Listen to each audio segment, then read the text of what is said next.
So I've got a few strategies that learners can try for learning at home or learning online. The first one is it's all part of creating a calm learning space. And the first one is about creating a private space in the home. So setting aside a corner or best case scenario, a room or a desk or table where they can work. What I've found in the past, though, is that learners often aren't necessarily living in a place where they have access to a private space, either because they're living with family members, they have a smaller space to live in, or just because they don't have access to a desk or a piece of furniture that they can call their own. So I have a couple of suggestions. One is that they could use a box or a tray to put their work on or in, and then every time it's time to do their schoolwork, the tray or the box comes out. It just gives them a place to store things so they don't have to go looking for things here and there. Another suggestion I've had is to create your own desk. So if you have a cardboard box, let's say you're using it to house your materials, take the materials out, turn the cardboard box over and cut a leg hole, and then you can actually sit on a couch and you have a makeshift desk. So just little things can make a big difference in being motivated, and your space is really important. So space is going to also include light. We all we tend as human beings to be more motivated in a space that has natural light. So working in a basement where it's kind of dark can be unmotivating and almost, a little bit of a downer. We want to try as much as possible to encourage the learner to sit by a window and to take advantage of that. In terms of organization, which is the next point on my list, this is a big one for learners. We maybe kind of take it for granted that people know to put things in files or binders or online files, if that's the case, and to, organize their pencils and pens and paper clips and all those things. But if a learner is struggling with just knowing where to start and getting things done, sometimes just asking them about how they're organizing their space can really be an eye-opener.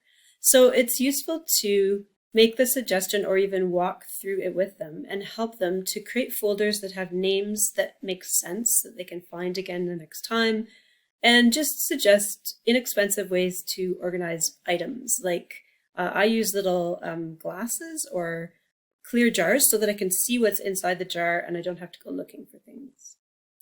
Scent can be very motivating to some, especially if it's a pleasant or calming scent. It doesn't have to be something expensive, though. Sometimes I've noticed that people will just put something in a jar that contains a scent, like orange peels, a bit of cinnamon, or a bit of coffee or something like that. And it can make a big difference to when you begin every day with a certain scent. It kind of tells your brain, oh, this is the time for sitting down and focusing again. Scent is very powerful that way.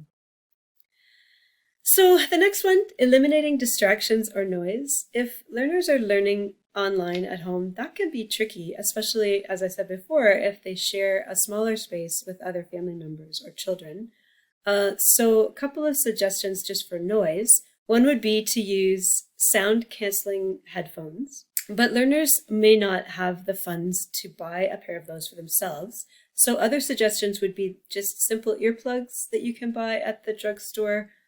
People might sometimes say, oh, I can't put those in my ears, it's too irritating, but it is amazing how quickly you can get used to them, and then you get used to having some nice peace and quiet as well. Maybe earbuds. They might already have earbuds because of playing music on their phone. Even when they don't have music on, earbuds can block some of the sound. Same with a headband or a scarf around your head that's tied, or even putting Kleenex in your ears. Lots of workarounds for noise. In terms of distractions, I guess I would say what I'm hearing from learners right now is working at home or working online, if they have a child with them. Obviously, that's going to be the biggest challenge if they don't have childcare available. So I have a suggestion, or a couple of them. One is to have a box, just again, a simple cardboard box, and put some things in it that the child only gets to play with when the learner is doing their schoolwork. So those things kind of become the special things. So maybe there are some stickers in there, maybe there's some colored paper, markers if they don't usually get to play with markers, Or it could just be quite random items that, as long as they're safe, like a flashlight or measuring cups or bubble soap, or just some small things that can distract the child for long enough that the learner has some uninterrupted time. My other suggestion would be to involve the child. So if they're old enough to sit down and sort of do homework with the parent, maybe they've got children that are old enough to do homework, but for the younger set, it could be an activity that you do together. Now it's time to do our homework. I'll get your papers out. You can put stickers on your paper or sticky notes. Children often love to play with sticky notes. And I'll do my work, and we'll set a timer. And when the timer is done, then we'll do something together for a few minutes, and then we'll set the timer for the next homework. So it's just a couple of things to try. Music. So the jury's out on music. Some people find that they love to work with music on, and others find it's too distracting.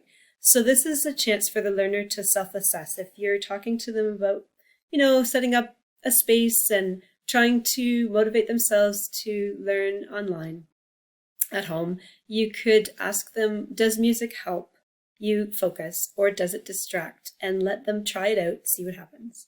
And then ask them again later, so what was your finding? Because that helps, anything that helps them give ownership over how they're organizing themselves and how they're managing their learning time will help them to feel more confident. They can make the choice and say, I found out that this works better than that. I've got heat and cold on here, partly because they really do affect learning. So cold kind of slows us down, and we start thinking a little less clearly if we're too cold. So making sure that there's a cozy environment, just a blanket over the lap can help, or something my mother used to have us do when we were doing homework, because we did homework in our bedrooms and it was really cold, was to just put some warm water in a jar, like a simple jar, and warm up your fingers on it while you're reading or something like that. The same with heat. Heat can be very distracting. That's an easier one to solve because usually you can be in a spot where you can open a window. But just to be mindful of it. Sometimes this is a small thing that can make a big difference.